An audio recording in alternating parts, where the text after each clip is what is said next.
வணக்கம். இன்றைக்கி நான் உங்கள்கிட்ட சொல்ல போகிற விஷயம் என்னென்னா, மிக எளிமையானது, ஆனால் நம்ம எல்லாரும் தவறாமல் கடைபிடிக்க வேண்டியதும் கூட.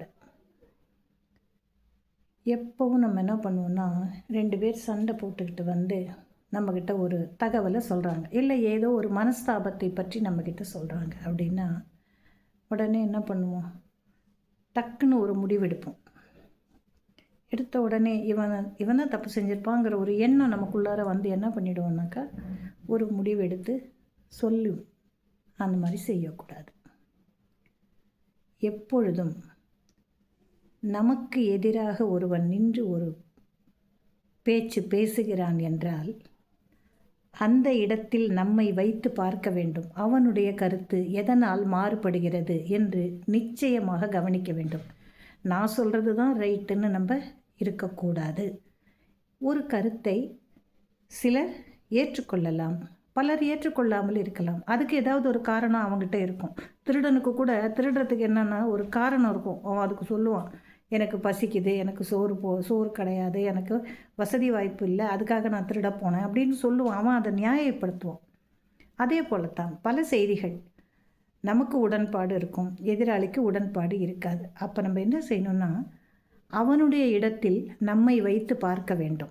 ஏன் அவன் அதை மறுத்து சொல்லுகிறான், எதனால் அவனுக்கு இது பிடிக்கவில்லை என்பதை நாம் சிந்தித்து அந்த இடத்தில் நாம் இருந்து கவனிக்க வேண்டும். ஒரு கருத்தை நான் சொல்லிட்டாங்கனால அப்படியே ஊன்றி இதுதான் அப்படின்னு நம்ம ரைட் ட்ராயில் சொல்லக்கூடாது. ஒருத்தர் மறுப்பு தெரிவிக்கிறாங்கன்னா அதுக்கும் ஒரு காரணம் இருக்கும் இல்லையா? பாவக்காய் கசக்குது, எல்லாருக்குமே தெரியும். ஆனால் அது கூட மருந்தாக பயன்படும் பொழுது ஏற்றுக்கொள்ளத்தானே வேண்டும். அதை தூக்கி போட முடியுமா? ஒருத்தன் என்ன சொல்கிறான், எனக்கு பாவக்காயை பிடிக்காது அப்படின்னு சொல்லிவிடுவான். அவன் இடத்துல இருந்தால் அந்த டேஸ்ட் மட்டும், சுவை மட்டும் அவன் அறிந்து அதை வேணான்னு சொல்கிறான். ஆனால் அதே ஆள் சர்க்கரை நோய்க்கு உட்பட்டு இருந்தால் என்ன பண்ணுவான்? பாவக்காயை சுவைத்து சாப்பிடுவான். இப்போ புரியுதா? அப்போது ஒரு மனிதன் எதனால் ஒன்றை வெறுக்கிறான், எதனால் ஒன்றை விரும்புகிறான் என்பதை அவனுடைய நிலையில் நாம் நின்று பார்க்க வேண்டும். அப்படி செய்தால் நமக்கு ஒரு சரியான தீர்வு கிடைக்கும்.